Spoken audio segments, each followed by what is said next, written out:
Hey guys, we are Astralborne, and we're here to talk about our top 5 most influential albums in no particular order.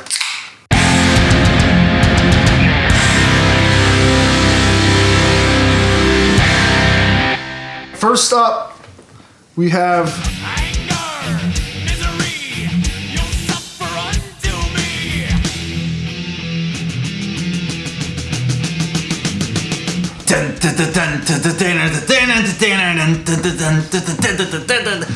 Harvester of Sorrow. I don't know why you picked this one. So Because you can't hear the bass on our album. Yeah, and Justice for Paul.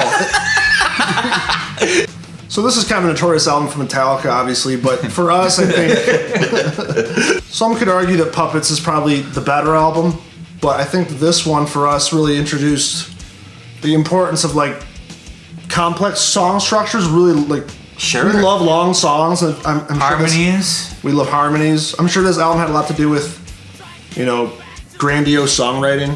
It's just heavy as shit. And it's heavy as shit. That's a That's a good one. There's a lot. To Live Is to riffs. Die. That's one of my all-time favorite instrumentals. A lot of heavy riffs. It's heavy. It's angry. It's the band it's a dark point for the band. So I mean, they were just letting out. It was very very deep lyrically. It was very emotional. It's got kind of everything you want in an album, and it's kind of the last really good album Metallica put out. Let's be honest. It's kind of the end of an era. I mean, there ain't a bad track on it, really. Dyer's Eve was the song that made me want to play double bass. Absolutely. No shit. He's so fast on that song. Number 2, Death's Symbolic. The answer cannot be found.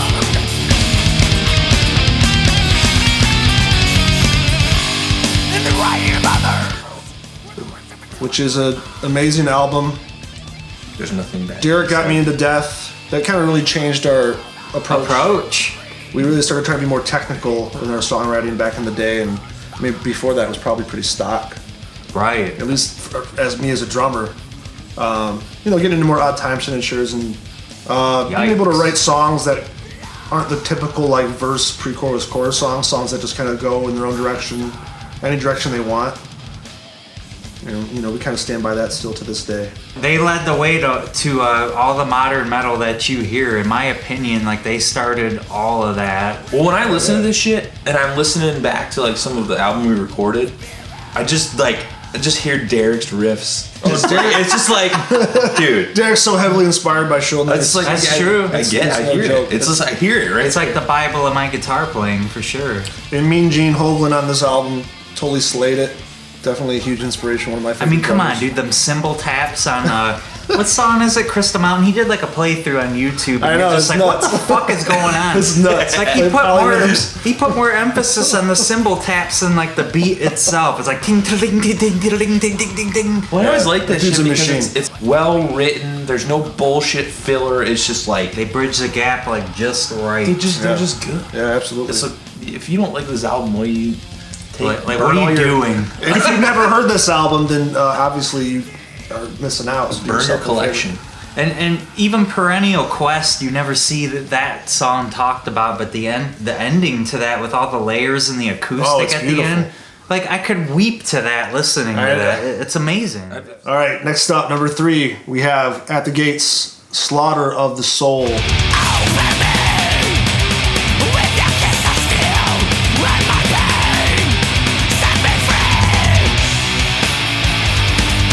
Arguably their best album, one of the best melodic death metal albums. Biggest in the world. influence on any music I've ever been any part of is that album right there. Yeah, that's led the way for a lot of bands.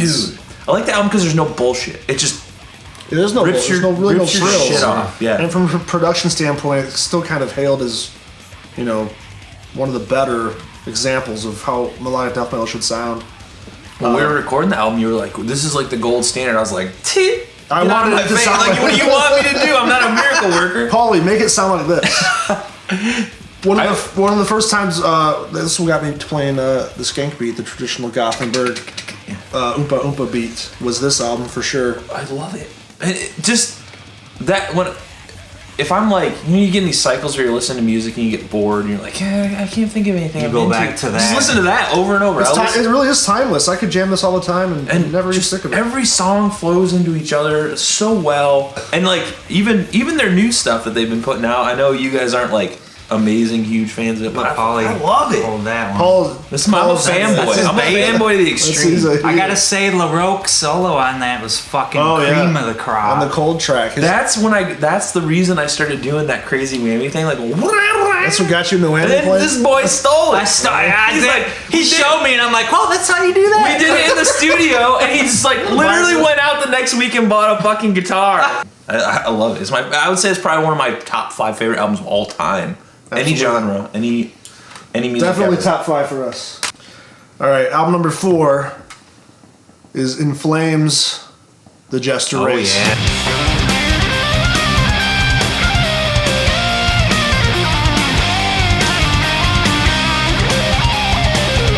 You guys are the In Flames fanboys.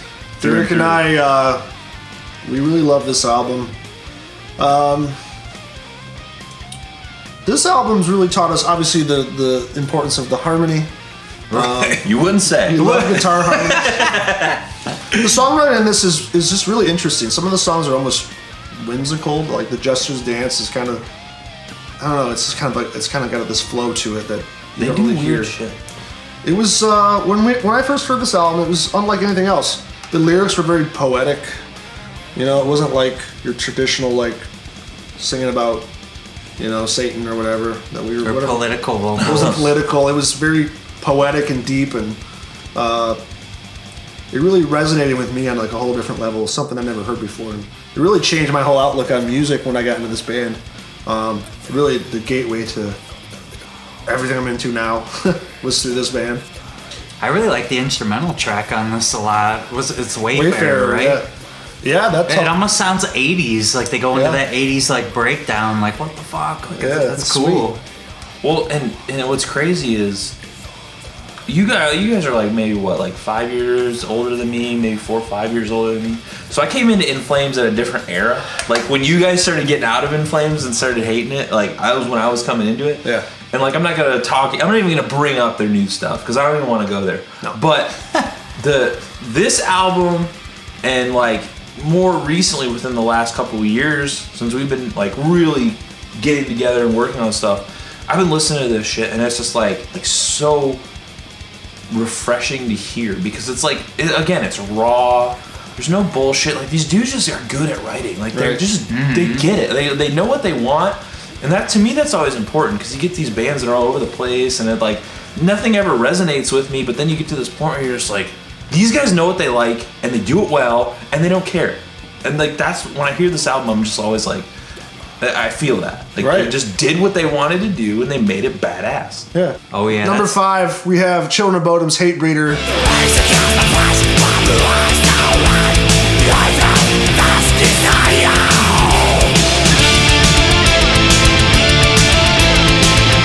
That's a good boy. This is a good boy. That's a good boy. A lot of people probably gravitate to Follow the Vapor as like their favorite. Do they really? I don't know much about. I think they do. The fan base. That's like when you type in Children of Bodom on the internet, that's the one that comes up. Follow the Vapor. Yeah. With Hatebreeder, obviously getting into Finnish metal and we get into like stuff that has keyboards. That was kind of a cool new thing for us. Metal that's incorporating that sort of not even symphonic but more atmospheric metal, and Children of Bodom kind of almost mixes like a power medley vibe to their brand of melodic death metal, which we've obviously been influenced by. You know, those style of beats and riffs. Kind of neoclassical in some spots. You can tell there's a lot of Stradivarius inspiration. All the way. Just really cool songwriting, different vibes. The vocals were cool. Well, Alexi Laiho just shreds. Like he's got his own style. Obviously, kind of 80s inspired. All the way. When I heard this, I was on a bus in New Jersey. I remember it was dark out, it was nighttime, and like you were just watching like the horizon whip past you, and I had this going, and it was like keeping up right with it. Like I was watching the soundtrack to my life. That's crazy. And like all these badass melodies, I let the whole thing play front to back. And I played it twice. It was a 12-hour fucking bus ride from Ohio. So, like, and you know, having another guitar player in a band and, like, trying to harmonize and play together is, like, hard. But then to do that insanely fast shredding with a keyboard player and you're harmonizing on it, it's just so cool. You don't see that in metal very often. Do shreds for sure. And he's like to me, he's one of the last players, Alexi Laiho, to have his own style. Like, you hear his solo and, like, that's fucking Alexi Laiho. Very unique style. Unique. All right, guys, that was our top 5 most influential albums. Thanks for checking it out. Check out our album, Eternity's End, where you can hear all these influences brought to life. And don't forget to subscribe to our YouTube channel, damn it. Yeah, click the subscribe button, please. It only costs $0. Right. Cheers, guys. Cheers!